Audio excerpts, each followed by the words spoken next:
그러면 여러분, 변제에 대한 의사표시는 어떻게 하는 게 좋을까요? 당연히 문서화 하시는 게 좋습니다. 증여도 계약서가 있어요. 금전소비대차 계약에 대한 변제만 채무면제 이익이 될까요? 네, 아닙니다. 외상 매출이나 외상 매입도 해당이 될 수 있어요. 물론 사업과 관련이 돼서 어쩔 수 없이 포기를 하는 경우에는 그 포기를 당한 사람이 사업소득으로 과세를 당할 수도 있긴 하지만, 보통 특수관계인이거나 이런 행위가 사업과 크게 관련이 없다고 여겨지면요, 증여세로 빠져나갈 수도 있으니까요, 그 점도 유념해 주십시오.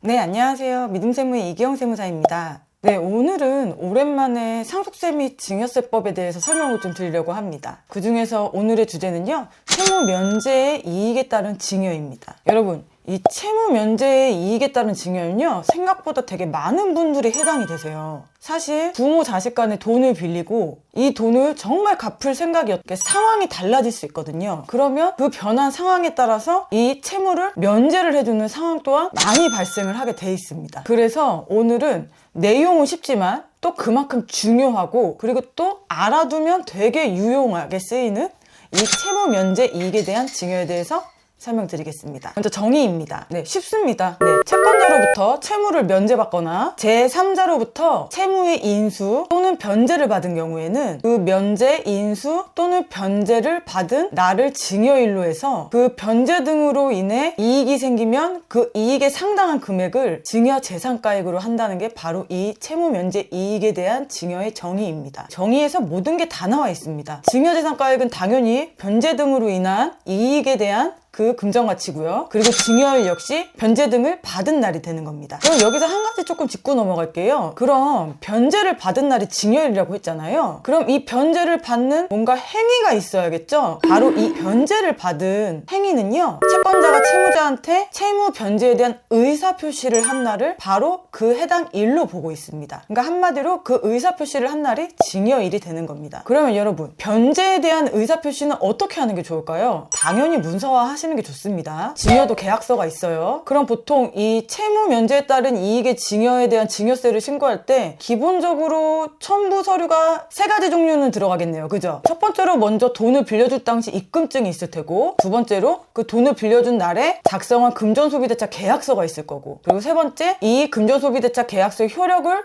발생을 중지시키는, 즉 갚지 마라 하는 증여계약서, 요렇게 3가지가 디폴트로 있어야 되는 겁니다. 그럼 우리가 금전소비대차 계약에 대한 변제만 채무면제 이익이 될까요?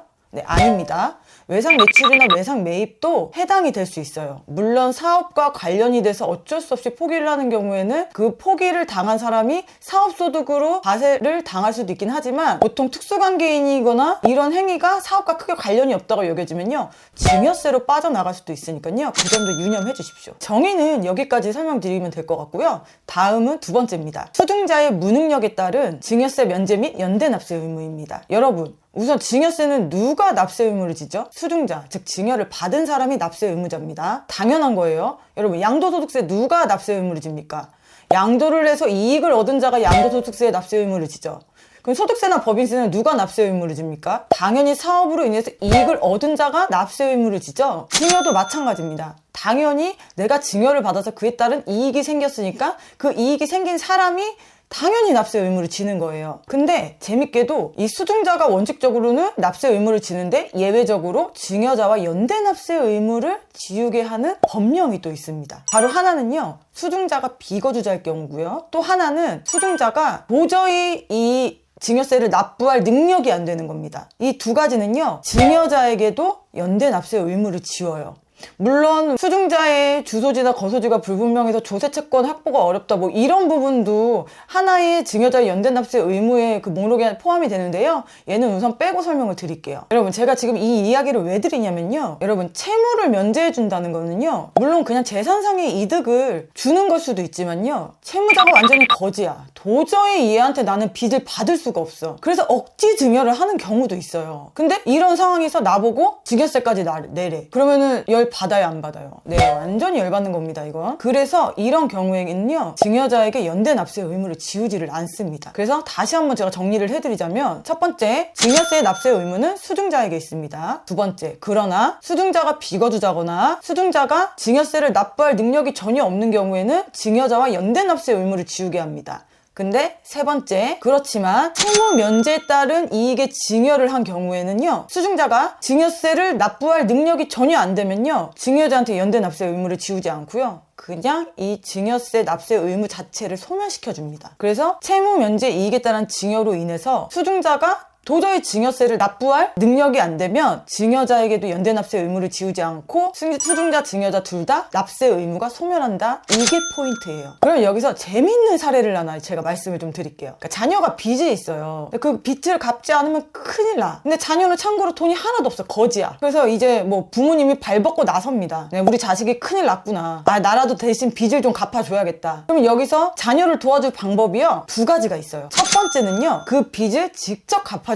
겁니다. 그리고 두 번째는요, 자, 자녀야 빚을 갚으렴 하고 자녀한테 돈을 직접 주는 거예요. 여러분, 둘 다 똑같은 증여 같죠? 근데 아니에요. 이게 참 재밌는 게요, 첫 번째 방법으로 증여를 하는 경우는요, 얘는 채무 면제 이익에 따른 증여가 되기 때문에 부모님이 증여세 납세 의무에 대한 연대 납부 의무도 지지 않습니다. 그러니까 증여세는 없어지는 거예요. 근데 두 번째 경우는요, 현금 증여거든요. 그럼 이런 경우에는 증여자의 연대납세 의무가 소멸하지 않습니다. 다시 한번 설명을 드리면, 첫 번째 방법은 채무 면제에 따른 증여이기 때문에 법령상 채무 면제에 따른 증여로 인해서 증여를 했는데 수증자가 납세 의무를 이행할 능력이 전혀 안 된다. 그러면 증여자에게도 연대납세 의무를 지우지 않는다라는 법령 때문에 얘는 증여세가 사라지는 거고요. 두 번째는 이 증여 연대 납세 의무가 사라지는 상황에 현금 증여는 없거든요.